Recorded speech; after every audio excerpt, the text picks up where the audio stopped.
Howdy friends, welcome back. This is our first edition of Pantry Meals. Pantry Meals are meals made from the pantry, freezer, or refrigerator.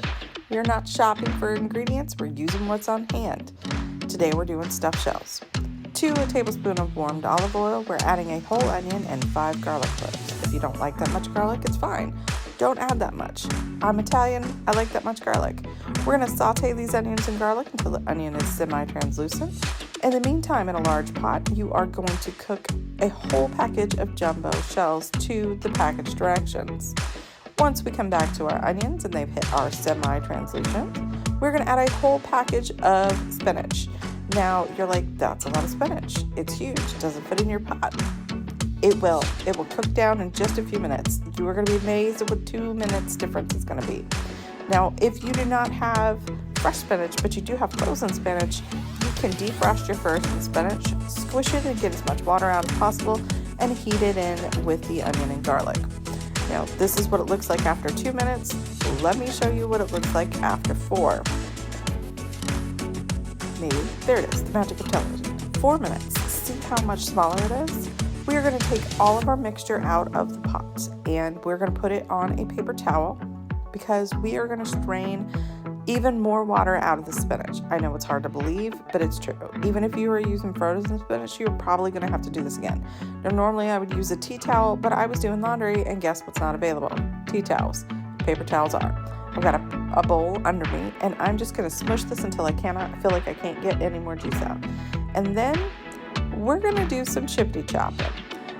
You want this as fine as possible for a couple reasons. One, we want to incorporate it in the cheese mixture that we're making for our stuffing. If it's not fine, you'll end up with bites of cheese with no spinach or bites that are all spinach with no cheese. And spinach will want to roll up because it started off as a large leaf. So you really have to kind of spread it out and keep going at it. Chippy chop, chippy chop, chippy chop. Also, we want to spread it out and chop it up like this because it will let it cool off in a quick manner. If you don't let it cool before you add it to the cheese mixture, it oftentimes can make the cheese mixture curdle, and we don't want that. That is the recipe in the background that we're using. It's from the Pioneer Woman. It is her red, white, and green stuffed shells. Again, I've altered this recipe. Be prepared. To the previous pot that we had our onion, garlic, and spinach to, we are going to add 4 tablespoons of butter. Now, if you're one of those people that's like, Heather, why didn't you use a clean pot? That is because I want all the flavor remnants in the bottom of that pot in the basil cream sauce that we are about to make. Once you've melted your butter, it is okay if there are little pieces of onion and garlic in there. Not a big deal. It's just going to make this taste good. We're going to add a fourth of a cup of flour, and we are going to mix this in really well. We are making a roux. This is the base for our cream sauce, and you want to make sure that you incorporate it really well so that there aren't any more flour chunks. Once you've done that, you are going to slowly mix in 2 cups. 1 cup is cream, 1 cup is milk. It called for 2 cups of cream. I didn't have 2 cups of cream. I did have 1 cup of cream, so we're mixing a cup of cream and a cup of milk. I didn't have any issues. It still tasted really good. Once you've added your liquid in there, you're going to have to, a little bit of time, stir until your roux mixture looks like this. And it's on the border of gravy, not so much sauce, because we're adding lots of things to it. We're adding a tablespoon of parsley. This is actually one of my least favorite herbs. I feel like parsley tastes very flat. I know it sounds funny, but it's not my favorite, especially when you add it to the fact that this is fresh basil from my garden this year, and every time I open this jar, it smells fantastic. When you heat this herb up, because it is a fresh dried herb, it makes the whole house smell fantastic. When I cooked this dish, when we cooked it at my mom's house, she just kept asking me, what is that fantastic smell? And I kept trying to tell her it was a fresh basil. And it was blowing her mind. That's okay. We're going to add a little bit of mixed up seasoned salt. I really like that. I'm going to have to figure out my own recipe for that. Some ground black pepper and some more garlic powder. Now, these are items that are not in the recipe. This is per me, what I like, what my family likes, because this is seasoned to taste, and that's exactly what I'm doing.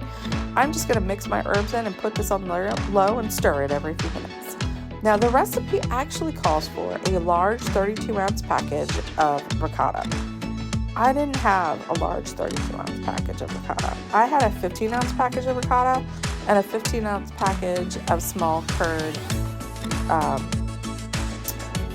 cottage cheese, and I used both of those instead. I actually like that as a combo better than a whole lot of ricotta. Ricotta's really heavy, and I don't know. It feels healthier to me to use the cottage cheese. It also makes things a little creamier, but that's my personal thing. We're going to add an egg to this, and we're also going to add some Parmesan. I believe a cup of Parmesan cheese. Now, this is where this pantry thing comes in.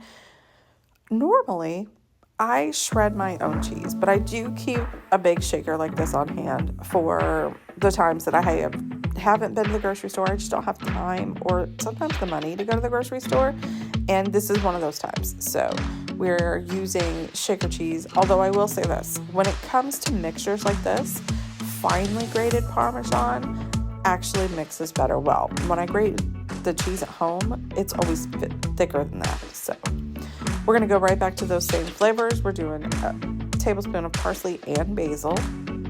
And we're also going to add about a half a teaspoon of salt and pepper. The recipe is using all of the same flavors throughout it. You do still want to add a little bit of salt and pepper to this mixture, because if you don't, it will feel a little bit boring. But you don't want tons of salt. Beware. Like I said, maybe half a teaspoon, but this is also seasoned to taste.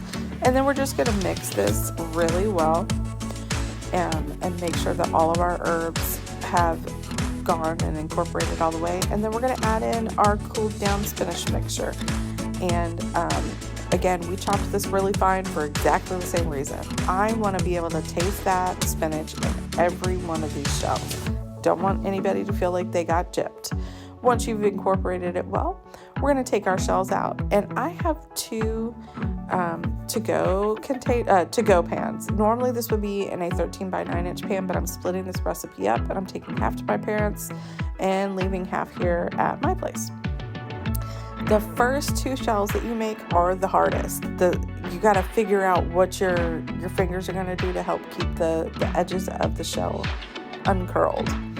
And when you get down to the last two shells, you might not have quite as much filling, and that's pretty normal too. I think we tend to fill them up a little more at the beginning until we figure out our groove. I always put mine seam side down so that when it's baking, the cheese doesn't get hard. Now this is actually a vegetarian dish, but I have meat eaters, so I cooked up a pound of hamburger and just added it to the top of the shells. You don't have to do this. If you wanted, you could do sausage instead, or bacon, or whatever you want to do. I've done this with pancetta before. It's really great. And then I'm going to take a jar of my garden marinara sauce, but you can go right to the grocery store or whatever you have on hand. And we're just looking for a whole jar of pasta sauce. If you get to the end and you feel like you didn't quite cover all of the noodles well, you can add a half a cup to a cup of broth to your jar, put the lid on, shake it up really well, and add that in there too. But we're also adding a cream sauce, so there's a good amount of liquid on here. I'm not so worried about it getting dry. Once you have added all of your sauce and covered your noodles really well, you're going to come back and you're going to add our creamy basil sauce. And when I add this, I'm not covering the whole dish like I did with the marinara sauce. I do want to incorporate it everywhere, but it doesn't have to be perfect. Not a big deal. Once you've added some of that, you're going to add your cheese. Now, my recipe calls for a Parmesan mozzarella combo, but I didn't have any mozzarella. So instead, once I've got a little bit of this cream sauce all over each of these, I am going to shake on some Parmesan. And you're going to put it in the oven at 350 for 25 minutes. If you have mozzarella, you're going to do 25 with the foil on and then 5 without to warm it up. Sounds great, tastes great. It was awesome.